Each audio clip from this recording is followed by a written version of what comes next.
The plane is on fire. The engine is screaming. Saburo Sakai has been shot in the head, blinded in one eye, and his cockpit is filling with smoke. This is the 7th time he's been shot down. He's 24 years old, and he's about to do something that will make him a legend on both sides of the Pacific War. Most pilots die the first time they get shot down. Saburo has turned it into a habit, but this time is different. This time, American pilots have put 13 bullets into his plane and 4 into his body. He can't see out of his right eye. Blood is running down his face into his mouth, and he's 300 miles from base over open ocean. The American pilots circle him like sharks. They're waiting for him to bail out or crash. Saburo does neither. He reaches up with a shaking hand and wipes the blood from his good eye. Then he does something insane. He waves at them, not a surrender wave, a challenge. One American pilot later wrote in his diary, "I watched a dead man refuse to die." He should have been in the ocean. Instead, he leveled his plane and started flying home. I've never seen anything like it. Here's what makes this unbelievable. Saburo can only see out of one eye. His depth perception is gone. His instrument panel is shattered. He's navigating by the sun and pure instinct. The fuel gauge is dropping. He's leaking oil.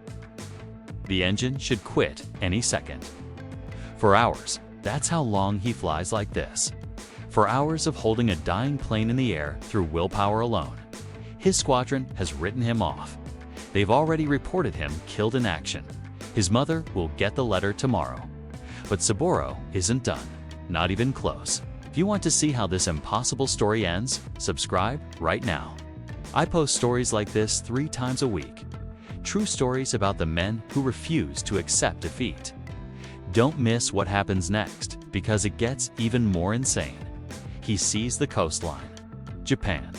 He's made it. Except now he has to land. With one eye, with a plane that's barely holding together. With no radio to call for help. The landing gear won't come down. He's going to have to belly land on an active runway during combat operations. Other planes are taking off and landing. Nobody knows he's coming. Saburo drops to 50 feet, lines up with the runway, and cuts the engine. The plane hits the ground at 90 miles per hour. Sparks explode as metal scrapes concrete. The Zero skids 1,500 feet before stopping. Ground crew sprint to the wreckage, expecting to pull out a body. Instead, Saburo kicks open the canopy and climbs out. He takes 3 steps and collapses. They rush him to medical. The doctor takes one look and says, "This man should be dead." Multiple times over, Saburo wakes up 3 days later. The doctor tells him he'll never fly again. The head wound has destroyed his depth perception. His right eye is useless. His flying career is over. Saburo listens politely. Then, 2 weeks later, he shows up at the flight line demanding his plane. They try to stop him. Command orders him grounded. Saburo ignores them all. He gets in a Zero and takes off. He flies for 2 hours, doing maneuvers that would challenge a pilot with perfect vision. When he lands, he walks into the commander's office and says 6 words. "I can still kill Americans. Use me." They put him back in combat. This is where it gets truly unbelievable. Saburo goes on to fly hundreds more missions. He gets shot down 4 more times. 11 total. He survives every single one. By the end of the war, he has 64 confirmed kills. He becomes the 3rd highest scoring Japanese ace of World War II, with one eye.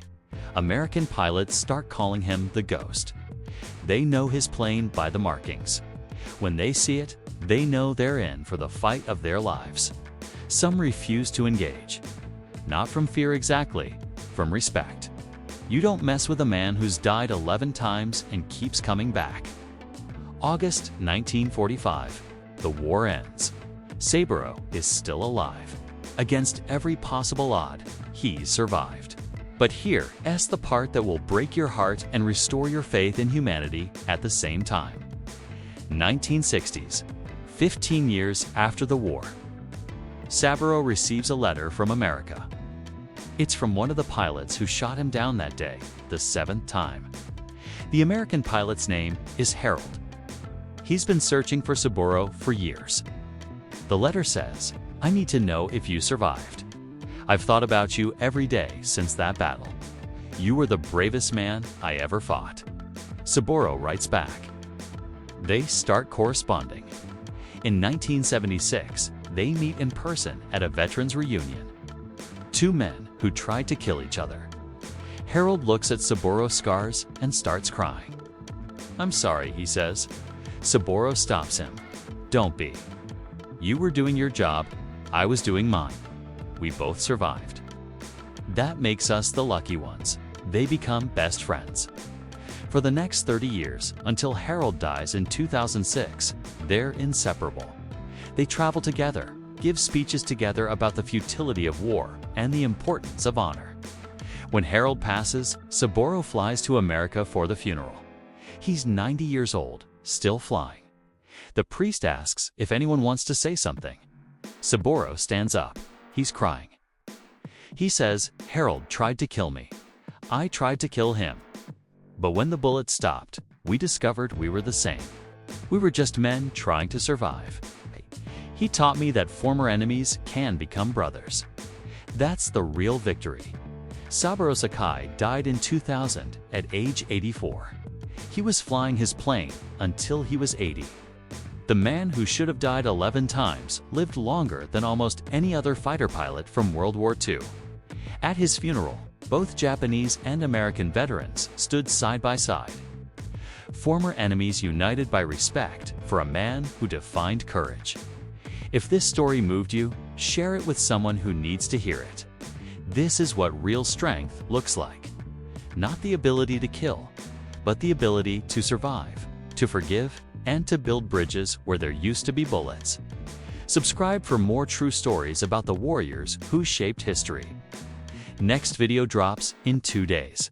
You won't want to miss it.